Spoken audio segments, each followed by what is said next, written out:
Desde la Red de Comerciantes Unidos pedimos una mesa de trabajo para armar un plan económico. Pedimos una reducción en las tarifas de los servicios, una reducción del 40%, EPEC, agua, gas y exhibición de los impuestos, tanto provincial como municipal. Vemos que no hay una política económica para ayudar al comercio en general, no hay una voluntad política para sostener. 4 meses de muy poco trabajo y en algunos casos de cero facturación. No hubo ni hay políticas económicas. El presidente de Uruguay dice que termine esta frase. Las pymes son las que van a dar oxígeno y salvar a la economía de Uruguay. De los comerciantes. Ahora, Francisco Faraco, de la Asociación Hotelera Gastronómica de Córdoba, nos plantea cómo está el sector frente a esta crisis.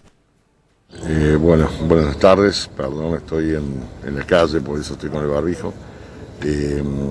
Bueno, los anuncios del gobierno provincial, en realidad lo único que hemos conseguido es lo de los ATP del gobierno nacional. El gobierno provincial ha hecho anuncios de diferimiento de pagos de rentas sin interés y en el caso de EPEC puntualmente de cuotas con el 24% y con un periodo de gracia.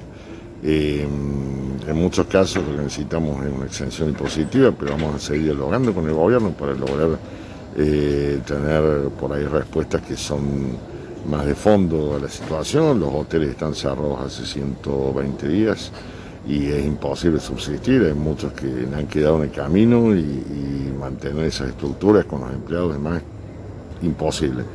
Y la gastronomía, a pesar de haber empezado a funcionar al 50% con estructuras para el 100%, realmente es complicadísimo. Somos un sector muy castigado, el más castigado, por eso pedimos la ley de emergencia nacional, provincial y municipal para poder tener algunos resguardos y alguna posibilidad cierta de verdadero compromiso del sector del Estado para llevar adelante. Creo que ha escuchado en líneas generales cuáles son los reclamos de comerciantes y del sector hotelero y gastronómico. ¿Cuál es la respuesta que ha elaborado el gobierno provincial para estos sectores? Sí, efectivamente, y creo que es, como bien señalaba al principio, un problema bastante generalizado.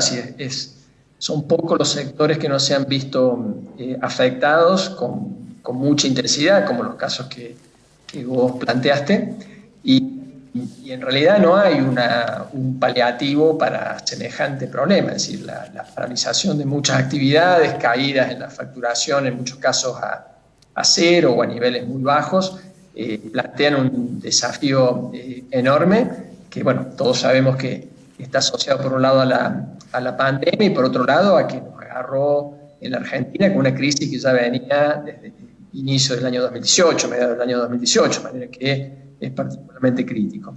En ese marco, bueno, como te digo, no hay soluciones, solo podemos aspirar a paliativos, y eso se ha ido dando a través de una serie de medidas, algunas de carácter financiero, otras tarifarias, otras impositivas, en los distintos niveles de gobierno, y seguramente se irá dando a futuro, porque también estamos en el medio todavía del problema.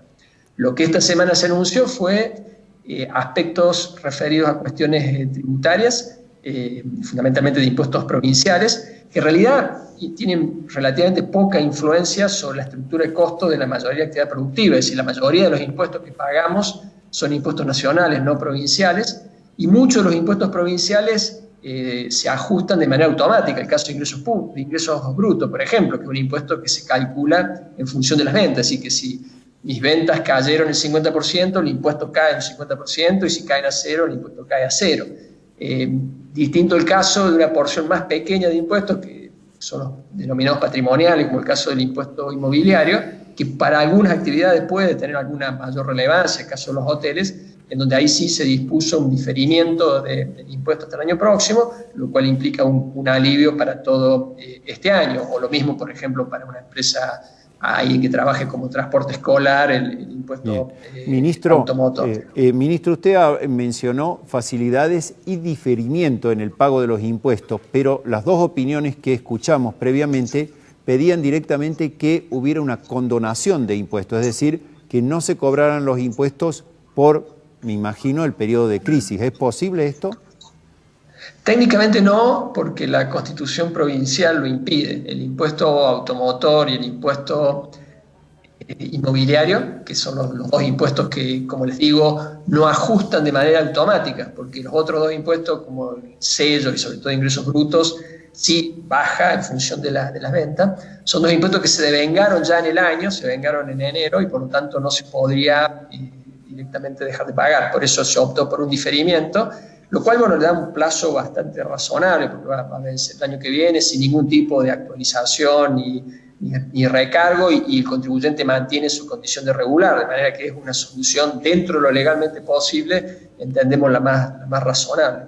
Bien, es decir, que los impuestos se van a mantener en el mismo valor nominal con que fueron emitidos y van a comenzar a pagarse en el año 2021. ¿Puede imaginar uno que junto a esta acción haya también algún tipo de subsidio o ayuda para sostener la planta del personal, que me imagino, por ejemplo, en el tema de la gastronomía y de la hotelería es muy importante?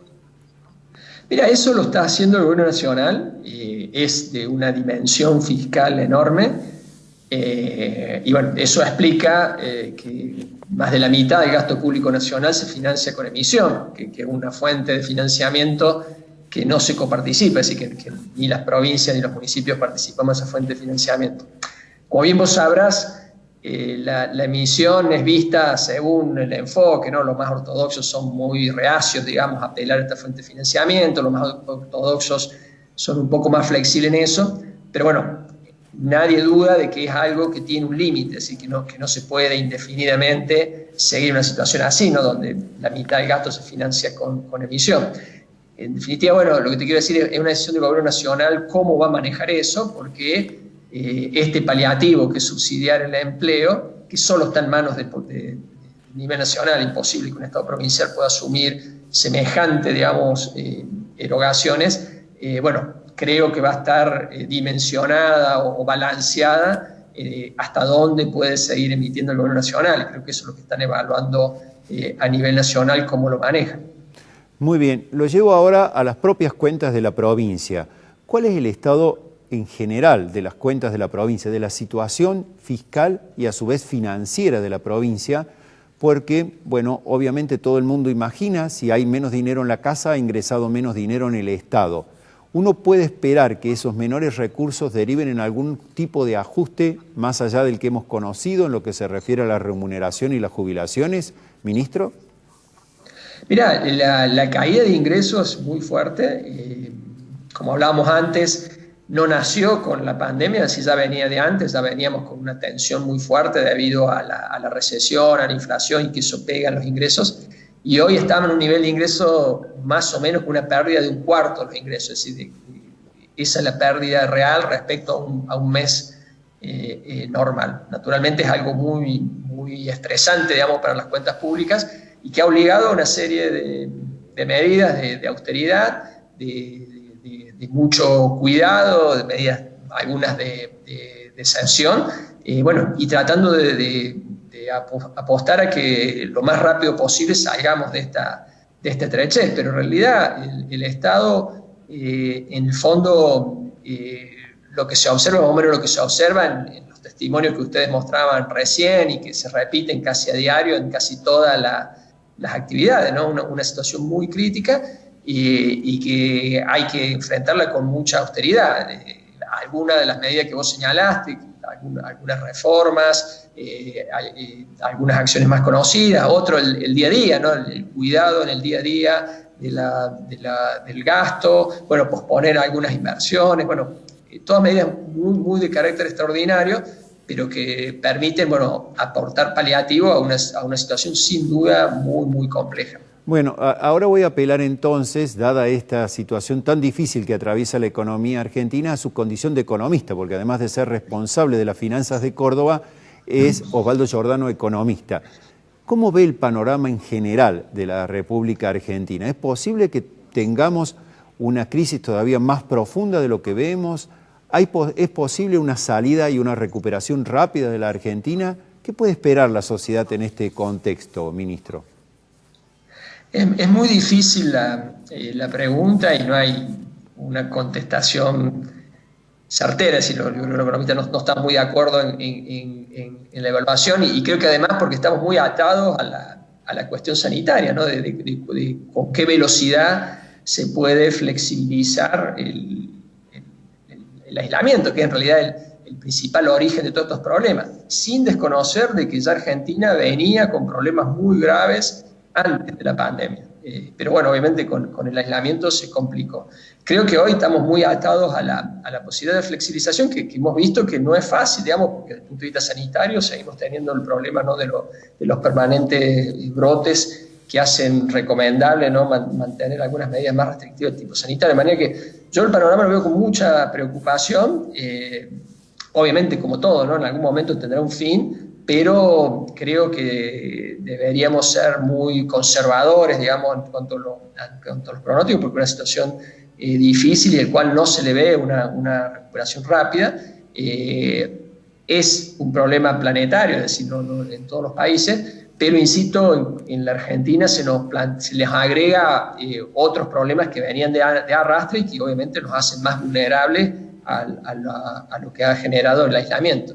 Bueno, no tenemos mucha certeza sobre este futuro, incluso el futuro más inmediato. Sebastián mencionaba que ya han pasado 3 meses prácticamente de la primera oferta que tuvo que ver con el plazo para renegociar la deuda. Para concluir, ministro, ¿qué podría pasar en Córdoba específicamente si Argentina logra un acuerdo y evita el default o evidentemente la Argentina se queda por lo menos sin una solución definitiva para el tema de la deuda? ¿Cómo va a repercutir eso en Córdoba, ministro?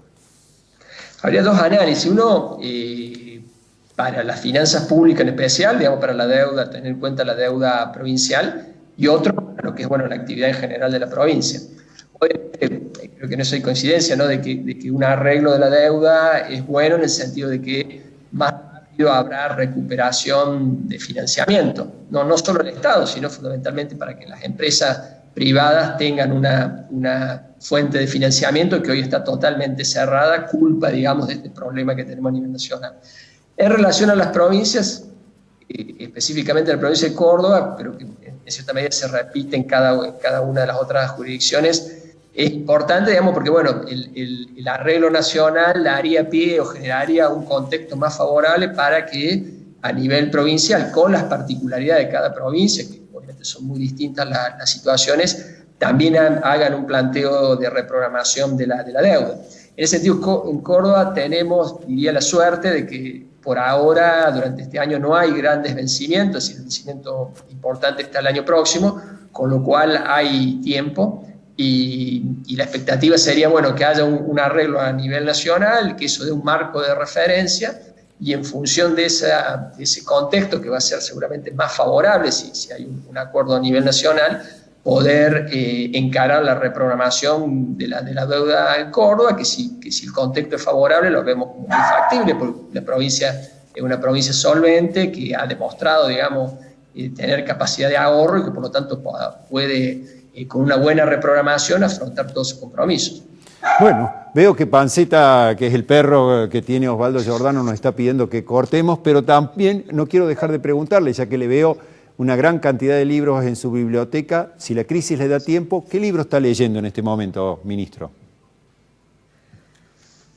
Varios libros, pero bueno, hoy estoy más metido, digamos, leyendo algunos temas económicos relativos, bueno, al impacto del COVID-19, por ejemplo, un documento muy bueno del BID, donde los impactos que está teniendo la pandemia y bueno, son las mejores estrategias para salir de ella.